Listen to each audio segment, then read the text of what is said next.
Dmitry Bivol. The pressure and power of Beterbiev versus the movement and combination punch of Bivol. I thought sitting there ringside, the first 2 rounds was all Bivol, the way he was boxing, the way he was moving. I thought the 3rd round was a really close round. And then about rounds 4 through 7, I thought Beterbiev was starting to take over with his power, with the pressure, moving forward, starting to get the best of Bivol. And then an adjustment, and Bivol went back to boxing the way he was in those first few rounds. Really started to put together some beautiful combinations, right hand to the body, bringing it up top, and went on to, in my opinion, win. Well, he did win a majority decision by the judges, but I thought it went to the right guy. I wanted to see, did you think the decision was right, and what'd you think of the fight? Listen, the first time, in the first fight, I picked Bivol to win. I was wrong. This fight, I picked Bivol to win. I was right. And I'll tell you why I picked him. And I said it for the whole the bugs and anyone out there to hear.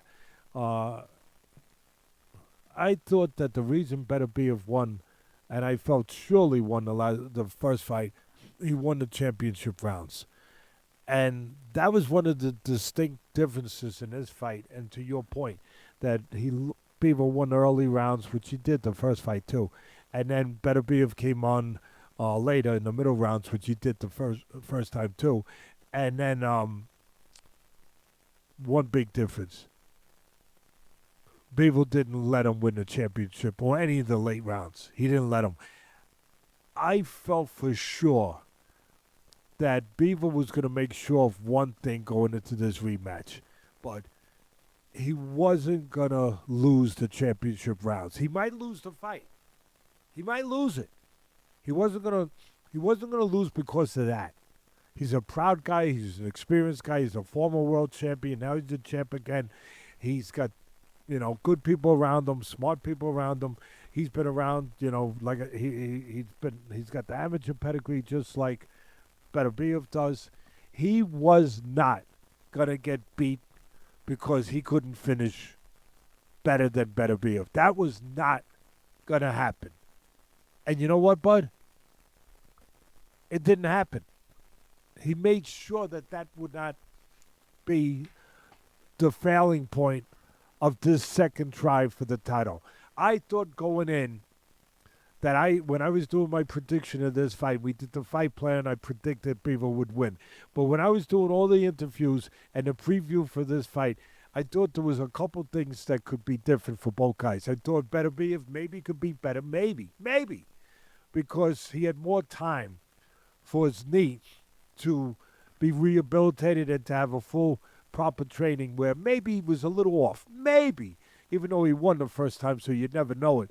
But he had knee surgery the first fight, and there was speculation on how close that was to the fight. Did he have full time to do all his cardio stuff, everything that he would have liked to have done on a fully repaired knee? This time he will have that time. That didn't make a difference. I thought maybe it makes a difference. I thought there was one other thing before I move on to Bivol. I thought that Father Time might knock on the door. I don't know if he did. I'm taking nothing away from Bivol, but I don't know if he did.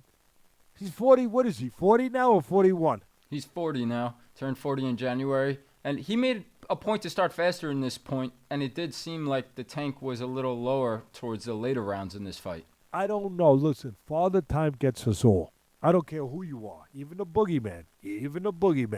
Father Time eventually knocks on that door. So I don't know if that was part. I'm not. Okay, I said what I had to say. I thought the main difference was, I always talk about this business. I've been in 50 years is this. Yeah, you got to have physical abilities. You got to be taught right. You got to, you have to have talent. All of that. But you have to be together mentally. 75% of it is being together mentally. And it's easy to give credit to Beterbiev because of his style, how strong he is mentally. You don't need Teddy Atlas to tell you that. What's not as easy to notice, to give credit to sometimes, and I said this in the first fight, that's why I thought Bivol could win the fight, is how together Bivol is, how tough he is mentally in that area too. Again, because of the style, because of the approach, the attitude, everything about Beterbiev, we know how together he is, how consistent, how constant he is mentally. But Bivol, sometimes you can say, oh, he's a talented guy. He's a guy of X's and O's guys. He's a counterpunch. He's a guy who uses he's a cutie. And he doesn't get credit for also being a tough, determined guy mentally. He is every bit of that, just like Beterbiev. And that gets lost because of his style, because of the way he approaches his business versus the way Beterbiev approaches it. That's number one. Number two, as much as Bivol was a world champion in the first fight, Bud, he was a terrific amateur. He was undefeated. All of that. He thought he could win. He was sure he would win. He was confident. He was all of those things. It was still the first time he was going in there for a unification fight against a guy we know as the boogeyman. He had never been in, I don't care about all that stuff. He had never been in there with, what's his name from John Wick? What's his name? Come on, Rich. If you're going to be with me, you got to be a movie guy. You got to be Babaluka! The boogeyman. I think that's his name. It's close. That's what they called him in John Wick. John Wick was Babaluka. Beterbiev was Babaluka. And until you're in there with Babaluka, I love it. Until you're in there with the boogeyman, you don't know if you can live in there with the boogeyman. You don't know if you can come out alive with your soul still in your chest after you've been in there with the boogeyman. And that's what that first fight did for Bivol. It gave him answers to questions we all need. Can I depend on myself, in this case with the boogeyman, at that level? And he found out, yeah, I could. And I even think I could be better than I was. And I even know that I will be better, and I have to. But that, for me, made the difference in this fight. He was still going to do the same thing. He was still going to box. He was going to control the outside if Bivol was going to win. He was going to counterpunch. He was going to set traps. He was going to get off quicker with quicker hands, combinations, give angles, stay away from the ropes, stay away from the corner. He did that beautifully. His ring presence, his understanding of his environment, Bud. I know you appreciated that. You always talk about that on the football field when you're looking for guys that they know the moment, they know the situation, they understand their environment. He understood his environment, Bivol. He knew when it was getting closer to the corner. What did he do? Slip under a punch and turn, get right out of that corner before he got trapped right away. I got Richie shadow boxing over here. I can't believe it. He's doing this. Richie's getting into it. All of that was going to be like it was the first fight.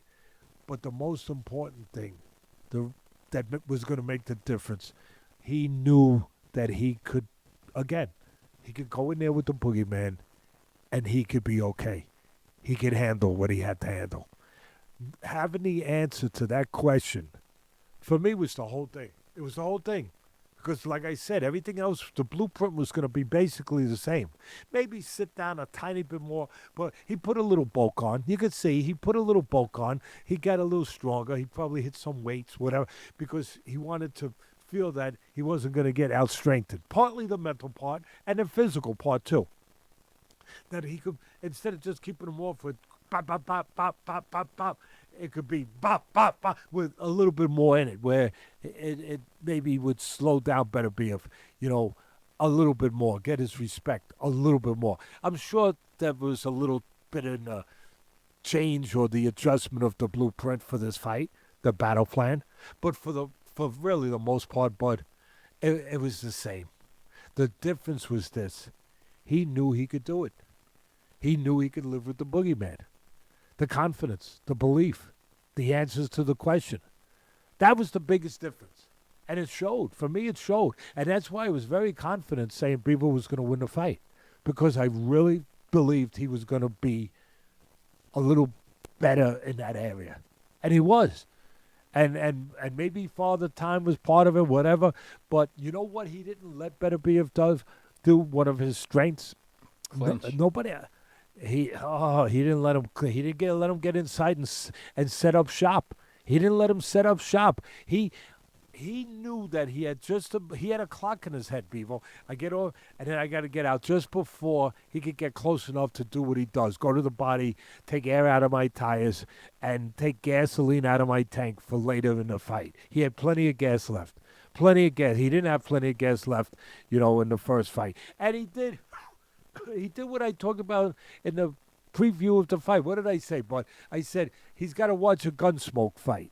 He's got to watch one of Gunsmoke TV series, the old Gunsmoke TV series where the sheriff says, you got to be out of town by noon. You better be out of Dodge by noon. If you're not, the sheriff's coming. He had to be out of town by noon. If not, the boogeyman was coming. So what did he do? He got his punches off. He got out just in time. Just in time. He didn't stay there, just had one punch too many. And he did that the first fight. In the 7th round, I made that point.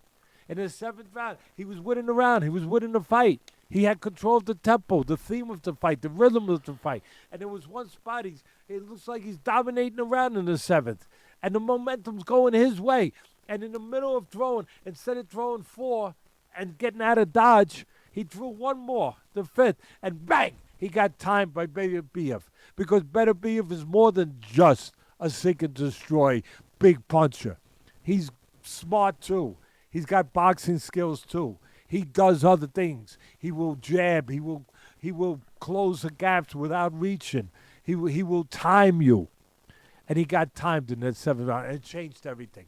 Around that, he was winning. Bivol, it went right down the toilet, and the momentum went down the toilet with it. That wasn't going to happen this time. He got out of dodge just in time. Magnificent. Boxing 101. Sweet science. Whatever you want to call it. Magnificent job by Bivol. And Beterbiev, one of the things he does so well that he depends on, kind of like what you would say in your sport. Yeah, you get a running back going downhill. Yeah, you used to say to me, Bud, this guy, when he gets going downhill, man, he is a load. He likes to run downhill. Well, Beterbiev likes to run downhill. He likes to get distance where he can get you going straight back, which sometimes boxers make a mistake. They go straight back. They don't break it off to the sides. He loves to put pressure on you, own you, control you, get you to go straight back, and then he walks right in with you, just walks in with you in stride. Pop, pop, pop, pop, pop, pop, pop. Nothing fancy, cylinders. Just pistons. As you go back and as he backs you up. He didn't get to do that. That's his greatest forte. He didn't get to do that because Bivol didn't give him the environment, the landscape to do that. You know what I'm saying, Bud? He didn't let him do that, Bud. Yeah, absolutely. He was a masterful technician. He never got one of those spots. Really, he tried, but where he could just get the guy on that straight trajectory going back and go with him and just keep him defensive, take his offense away, keep him defensive, and at the same time be able to eventually get to him. And control that part of the round. He wasn't able to control parts of the round that way, where even if he don't get to him, even if he don't hurt him, he still wins the round. He couldn't do that, Beterbiev. He couldn't do that because of 3 things. Bivol got off, got out of town in time, didn't stay that extra punch too long, and he didn't go straight back. He broke it off to the sides. So just magnificent boxing by Bivol. Finally a loss for Beterbiev. Sooner or later, people stay around long enough. Sooner or later, that usually is a good chance that's going to happen. Not always, but a good chance. Didn't happen to Mayweather. Didn't happen to Rocky Marciano. Didn't happen to a few great fighters. But here's a great fighter, Beterbiev, that it did happen with. But it happened with another great fighter.